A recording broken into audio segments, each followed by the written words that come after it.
வணக்கம். நீங்க தானே ஓட்டு போட்டு விஜய வந்து முதலமைச்சராக்குனீங்க. மக்கள் நீங்க தானே தேர்ந்தெடுத்து முதலமைச்சராக்குனீங்க. எனக்கு அரசியல்ல அந்த அளவுக்கு இன்ட்ரெஸ்ட் கிடையாது. சினிமாவும் நான் பார்க்க மாட்டேன் அந்த அளவுக்கு. ஆனா இருந்தாலும், விஜய நான் வந்து பிடிக்காது அப்படிங்கிறதுக்கு நான் வரல. பிடிக்கும், பிடிக்காது அப்படிங்கிறது ஒரு பக்கம். மக்களாகிய நீங்கள் தான் விஜய்க்கு ஓட்டு போட்டு ஒரு மாற்றம் வரணும்னு சொல்லி, விஜய்க்கு ஒரு வாய்ப்பு குடுத்தீங்க. அவர் 1 மாசம், 2 மாசம் வரத்துக்குள்ளே வந்து அவர் இப்படி பண்றாரு, அப்படி பண்றாருன்னு குறைகள சொல்றத விட, அந்த இடத்துக்கு நம்மலாம் வர முடியுமா அப்படின்னு பாருங்க. அது எந்த துறையாக இருந்தாலும்.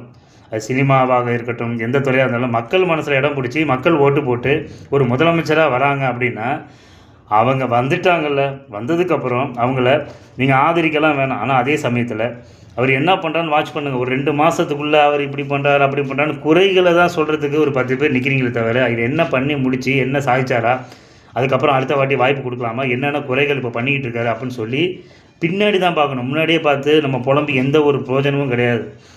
அரசியலுங்கிறது ஒண்ணு கத்துக்கிட்டு வரலாம். ஏன்னா, அவருக்கு அனுபவம் இல்லன்றீங்கள்ல. ஒரு ஸ்டாலினாக இருந்தாலும், திரு ஸ்டாலினாக இருந்தாலும், திரு கலைஞராக இருந்தாலும், ஜெயலலிதா அம்மாவாக இருந்தாலும், எல்லாருமே வந்து புது அனுபவமா ஆரம்பத்தில வரும்போது, சம்மந்தப்பட்ட அதிகாரிகள் தான் வந்து அனுபவம் இருக்கும்.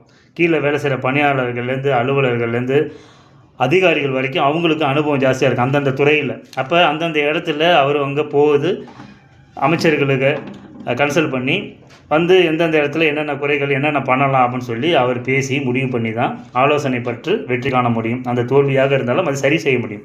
அதை விட்டுவிட்டு வர்றதுக்கு முன்னாடியே இவங்க சரியில்லை அவங்க சரியில்லை, யார் தான் சரி? நீயே குறை சொல்கிற நீயே வந்தால் கூட உன்னையும் குறை சொல்லலாம் செய்வாங்க.